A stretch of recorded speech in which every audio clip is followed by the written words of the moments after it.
সুপ্রিয় দর্শক, আসসালামু আলাইকুম। আশা করি সবাই ভালো আছেন। আজ আমি আপনাদের সামনে পরি হাজিরের একটা নকশা নিয়ে আসলাম। এটা দিয়ে আপনি পরি হাজির করতে পারবেন। একটা গোপন বিষয় আছে, একটা আমলও আছে। শুধু নকশা দিয়ে হাজির করলে হবে না, নকশার মাধ্যমে আপনার একটা দোয়াও আছে, কোরআনের একটি দোয়া, এটার মাধ্যমে হাজির হয়ে যাবে। আপনি তাকে এই কালো একটা ঘর দেখতে পাচ্ছেন, এখানে এটা সরাসরি আসবে না, ডাইরেক্ট ঘরের মধ্যে হাজির হবে। যখন প্রয়োজন হবে ডাকবেন, আসবো, কথা বলবো, দেখতে পাবেন। এটা ডাইরেক্ট সামনাসামনি মানুষের মতো আইব না, নকশার মাধ্যমে আইব। ভিডিওটা যদি ভালো লাগে কাজটা করতে পারেন, আল্লাহর রহমতে উপকার পাইবেন, এতটুকু আশ্বাস দিতে পারি। আর ভালো লাগলে লাইক, কমেন্ট, শেয়ার করবেন। আর অনেকে আছেন পরির সাথে নাকি ভালোবাসা করতে চাই, এগুলা থেকে দূরে থাকেন। কারণ ভালোবাসা এগুলা কিছুই থাকে না, এগুলা কয়েকদিন থাকে, পরবর্তীতে আপনার সমস্যা হইতে পারে। ফ্রেন্ড হিসেবে রাখবেন, তাইলে সবসময় সারা জীবন থাকবো। আর ভালোভাবে উজু গোসল করে নকশা লিখিবেন, অপবিত্র অবস্থায় লিখবেন না। এই জন্য জ্বালানি পরহেজ করবেন, শরীর বন্ধ করবেন।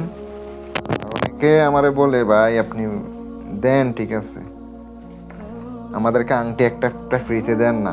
ভাই আমিও ওগুলা কিনে আনি, মানে টাকা দিলে, অর্ডার দিলে ওগুলা তৈরি করে এনে জাগাই কাজ করি, জিনিসপত্র এনে। আমি কেমনে ফ্রিতে দেবো, আমি কেমনে আপনাদেরকে বাকিতে দেবো বলেন? আপনাদেরকে বোঝানো যাবে না। যাদের আপনারা আংটি অর্ডার দিবেন, অবশ্যই টাকা তো লাগবেই। আপনি জিনিস নেবেন, টাকা দিবেন না, এটা তো বাকিতে হয় না, এটা কবিরাজি কাজ। এটা তো তরকারির দোকান না যে আপনি দামাদামি করবেন, এরকম কিছু না। নকশাটি যেটা দেখতে পাচ্ছেন, আপনাকে বুঝপত্রে দুইটা লিখিত হইব। একটা নিজের শরীরে ডান হাতে ব্যবহার করবে, আপনি মেয়ে হলে বাম হাতে ব্যবহার করিবেন। একটা কাগজে লিখে ব্যবহার করে, আরেকটা সামনে একটা বড় একটা কাপড়, সাদা কাপড় আনবেন, আইনা নকশা লিখিবেন, উপরে বিসমিল্লাহ লিখিবেন। সাইটে আপনাকে কি করতে হবে, আল্লাহ লিখতে হবে, চার কোণারে চারটা আল্লাহ আল্লাহ আল্লাহ লিখতে হবে। লিখার পরে আপনি সামনে রাইখা দিবেন, একটু আতর লাগাই দিবেন, কালো ঘরটাই আঁকবেন, একটু কালো ঘরে আতর লাগাই দিবেন। দেওয়ার পরে আপনি নকশাটি সামনে রাইখা দিবেন। রাত গভীর হইলে যে কোনো দিন বসতে পারেন। রাত্রেবেলা গভীর যখন হবে, রাত 12টা পার হবে, কেবলামুখী হয়ে বসবেন। দুরূদ শরীফ পড়বেন 11 বার, পরে 11 বার দুরূদ শরীফ পড়বেন। তাকাবেন, দিয়ে তাকাবেন ওই নকশার কালো ঘরের দিকে। দুরূদে ইব্রাহিম 11 বার পড়ার পরে আপনি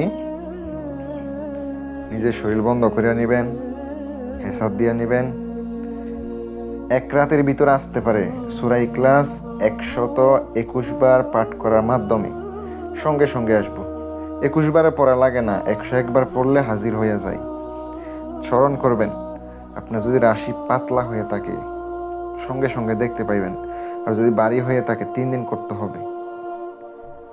আর এই মহাব্বতে আপনার সামনে ছুটে আসবে, মানে যে পরি, জিন, মোয়াক্কেল যেটা ডাকবেন ওইটাই আসবে। অবশ্যই সূরা ইখলাস পাঠ করার শেষে বলবেন, যদি আপনি মোয়াক্কেল ডাকতে চান মোয়াক্কেল আসবো, পরি ডাকতে চাইলে পরি আসবো। যেটা ডাকবেন ওইটাই আসবো। বিদায় দিবেন কিভাবে বলবেন, আমি পরবর্তী আপনার ডাকলে আবার আসবেন, ওই সূরা ইখলাস পড়া মাত্র সামনে আয়া পড়ব। কিন্তু এটা রাত্রে সারা দিনে দেখতে পাবেন না, শুধু রাত্রেই পারবেন। অন্ধকারের মধ্যে আলো হয়ে ফুটে আসবে, ডাইরেক্ট আলো হয়ে যাবে, আপনি নিজের চোখে দেখতে পাবেন অন্ধকারের মধ্যে। এটা সরাসরি আসবে না, শুধু আপনার ওই নকশার ভিতরে আসবে। নকশাটা যত্ন করে রাইখা দিবেন, আল্লাহর রহমতে আপনি উপকার পাইবেন। আংটি লাগলে ফোন দেবেন, যাদের কবিরাজি শিখাই ইচ্ছুক আপনার যোগাযোগ করতে পারেন। আসসালামু আলাইকুম ওয়া রাহমাতুল্লাহ।